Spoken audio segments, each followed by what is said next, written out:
Part 21.10 Al-Anbiya, the Prophets. Assalamu alaikum.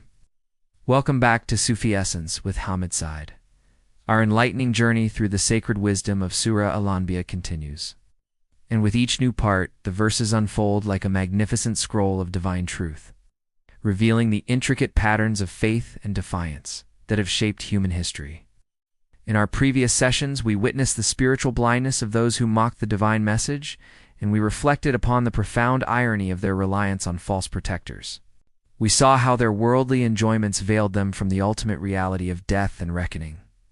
Today, we stand before a set of verses that offer a chilling glimpse into the final moments of a soul's denial. A majestic declaration of divine justice, and a powerful reaffirmation of the timeless, blessed nature of the Quran itself. We will delve into verses 46 to 50, which serve as a stark and urgent reminder that every single action, no matter how minute, is being meticulously recorded for the day of reckoning, and that the ultimate revelation in our hands is the most potent and sacred tool for our salvation. These verses are not merely a narrative of past peoples. They are a timeless call to awaken from the slumber of heedlessness and to recognize that the truth of our existence is being inscribed in a ledger that will one day be opened for all to see. Kanzel Iman Quran Al-Anbiya, the Prophets, 21:46, verse 46. And if a breath of the punishment of your Lord were to touch them, they would surely say, "Alas for us! Indeed, we were wrongdoers." This verse is a profound and dramatic depiction of the moment of divine contact, a scene that perfectly captures the psychological and spiritual state of the disbelievers. The use of the phrase "a breath of the punishment" or nafkatan min adhab is incredibly powerful and poignant. It is not a full-scale devastating cataclysm, but merely a hint, a taste, or a passing touch of Allah's wrath. This minimal contact, this fleeting sensation of divine power, is enough to completely shatter all their ingrained arrogance, their defiant pride, and their persistent mockery. In that one split second of contact with reality, their spiritual blindness, which they had so carefully cultivated throughout their lives, is instantly and brutally cured. The consequence of this forced awakening is an immediate and desperate cry of profound regret. They exclaim, "Alas for us! Indeed, we were wrongdoers." The phrase wrongdoers or zaliman is a term laden with spiritual meaning. It signifies not just a single act of wrongdoing, but a state of being where one has committed injustice against their own soul by refusing the truth. This confession, however, is not a sincere act of repentance that is born of love and contrition. Rather, it is a cry of profound despair and self-pity, born of overwhelming fear and the sudden realization of a truth they can no longer deny. It is a moment of truth that comes too late, an awakening that only serves to intensify their torment. The wise soul does not wait for a breath of punishment to confess their wrongdoing. They seek forgiveness and repent in a state of grace and sincere humility before the moment of choice is taken away. The Sufi understands this verse as a sobering reminder that the path of spiritual awareness is one of gradual, conscious awakening in this life, rather than a forced and terrifying awakening at the time of judgment. The path of the seeker is to continuously reflect on their actions, to be in a state of constant repentance, and to live with a humility that precludes such a desperate and tragic final cry. Quran Al-Anbiya, the Prophets, 21:47, verse 47. And we will set up the scales of justice on the day of resurrection, so no soul will be wronged at all. And if there is even the weight of a mustard seed, we will bring it forth, and sufficient are we as an accountant. This verse is a magnificent declaration of divine justice, a cornerstone of the Islamic faith that provides both a source of profound comfort for the believer and a powerful warning for the denier. It assures us that on the day of resurrection, the final judgment will be conducted with absolute and perfect precision, a justice that is beyond human comprehension. The scales of justice, al-Mawazin al-Qist, are a metaphor for Allah's perfect and flawless system of judgment. The verse promises that no soul will be wronged at all. This statement, with its absolute and unwavering certainty, refutes all notions of unfairness or divine capriciousness. Every person will receive the exact and perfect reward or punishment they deserve, and the phrase at all or shay'an emphasizes that even the slightest, most infinitesimal injustice is impossible. The perfection of this justice is then illustrated with a breathtaking metaphor that speaks to the all-encompassing nature of divine knowledge. And if there is even the weight of a mustard seed, we will bring it forth. A mustard seed, being one of the smallest and lightest of seeds, symbolizes the most minute and seemingly insignificant actions, thoughts, and intentions. Whether it is an act of good or an act of evil, a secret intention of the heart, or a whispered word, nothing will escape the divine reckoning. Every flicker of a thought, every moment of a glance will be accounted for. The verse concludes with the ultimate affirmation of divine power and perfect knowledge. And sufficient are we as an accountant. Allah, in his perfect knowledge, needs no human record, no earthly ledger, no complex system, for his knowledge is all-encompassing and beyond all measure. He is the ultimate and perfect reckoner, and his record is etched not on paper, but in the very fabric of existence. The Sufi understands this verse as a powerful call to cultivate a state of mindfulness and spiritual scrupulousness. It is an invitation to live with the constant awareness that every action, no matter how small, holds an eternal weight. It prompts us to become introspective and to purify our intentions, knowing that what is hidden in the heart is as apparent to our Lord as what is manifest in our deeds. Kanzel, Iman, Quran, Al-Anbiya, the Prophets, 21:48, verse 48. And we certainly gave to Moses and Aaron the criterion and a light and a reminder for the righteous. This verse marks a significant and beautiful shift in the surah, moving from a universal warning to a specific historical example that highlights the consistency and continuity of the divine message. It introduces the stories of the prophets, beginning with two of the most magnificent messengers, Moses and Aaron, peace be upon them.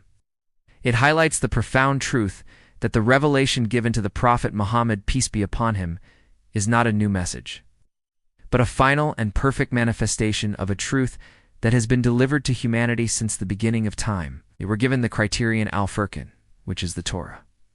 The word Furqan means that which distinguishes between truth and falsehood. This was their divine law, a powerful and guiding tool given to them to bring clarity to a world filled with confusion, oppression, and idol worship.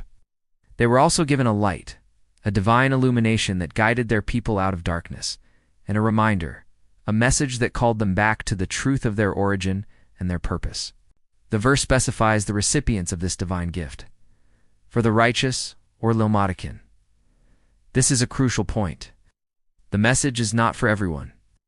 It is for those who possess a heart of sincerity and a deep desire for truth. Only the righteous, those who fear Allah and seek His guidance, can truly benefit from His revelation. This is a profound spiritual law. A closed and arrogant heart cannot receive divine guidance, no matter how eloquently it is presented. The Sufi understands this verse as a powerful reaffirmation of the singular source of all divine books, and that the ultimate purpose of every revelation is to provide a light that illuminates the path for those who seek to live a life of piety. It reminds us that the divine message is not a mere intellectual exercise, but a light that can only be received by a pure and seeking heart. Kanzel Iman Quran, Al-Anbiya, the Prophets. 21:49, verse 49. Those who fear their Lord in the unseen, while they are fearful of the hour. This verse offers a profound and beautiful description of the righteous, the matakin, mentioned in the previous verse. The righteous are defined by two key characteristics that speak to their inner spiritual state. The first is that they fear their Lord in the unseen. The word unseen, or al-ghaib, refers to a reality that is beyond the senses, that is not immediately visible to the naked eye. This means that their fear of Allah is not a public performance or a result of external pressure. It is a deep, internal, and sincere reverence that exists when no one else is watching. They fear Allah in their private moments, in their innermost thoughts, and in their secret deeds. This is the highest form of spiritual integrity and sincerity. It is easy to be righteous in front of others. It is a true test of one's faith to be righteous in private. The second characteristic is that they are fearful of the hour. The hour is the day of judgment. This fear is not a paralyzing terror that cripples them, but a healthy and motivating awe that keeps them from falling into complacency. They live with the constant awareness that a reckoning is coming, and this awareness guides their every action and their every choice. It keeps their desires in check and their intentions pure. This fear of the unknown but inevitable future fuels their good deeds in the present. The Sufi understands this as the highest station of piety taqwa, a state of being where one's inner and outer self are in complete alignment, and where every moment is lived in anticipation of a reunion with the divine. The fear of Allah and the awe of the Day of Judgment are not burdens. They are spiritual wings that lift the soul to a higher state of consciousness. Kanzel, Quran, Al-Anbiya, the Prophets. 2150. Verse 50. And this Quran is a blessed reminder which we have sent down. So will you deny it?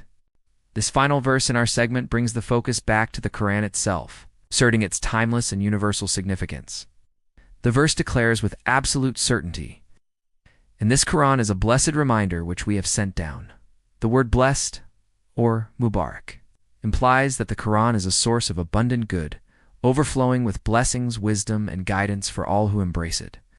The term reminder, or dhikr, is repeated, emphasizing the Quran's role not as a new message, but as a final and perfect reminder of truths that are inherent to the human soul.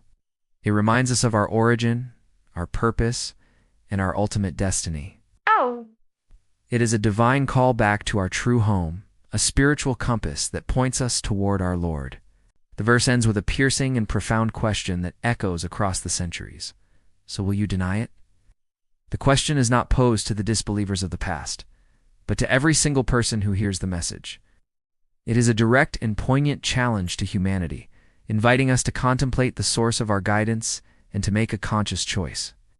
To deny the Quran is to deny a source of immeasurable blessing and wisdom, and to deny the final and perfect reminder of all that is true. It is a denial of a light that was sent down to guide us out of the deepest darkness. The Sufi knows that the Quran is a living reality, a constant source of divine presence, and a spiritual path in and of itself. To deny it is to choose to wander in a wilderness of ignorance, when the path to salvation has been clearly illuminated. Hadith, the Prophet Muhammad, peace be upon him, beautifully described the blessed nature of the Quran. It is narrated by Ali ibn Abi Talib. May Allah be pleased with him that the Prophet, peace be upon him, said, whoever reads the Quran, memorizes it, declares its lawful is lawful and its unlawful is unlawful, Allah will admit him into paradise. He will grant him intercession for 10 of his family members who were sentenced to hell. Sunan at-Tirmidhi, Book 45, Hadith 2911. This hadith perfectly illustrates the blessedness of the Quran not only for the one who recites it, but also for their loved ones. It is a source of blessings in this world and a means of salvation in the next, a truth that the deniers so foolishly rejected. Hadith, narrated by Ali ibn Abi Talib. May Allah be pleased with him, that the Prophet, peace be upon him, said, whoever reads the Quran memorizes it, declares its lawful is lawful and its unlawful is unlawful, Allah will admit him into paradise. He will grant him intercession for 10 of his family members who were sentenced to hell. Sunan at-Tirmidhi, Book 45, Hadith 2911. Let us now supplicate, drawing from the profound lessons of these verses, asking Allah to grant us a deeper understanding and to guide our every step.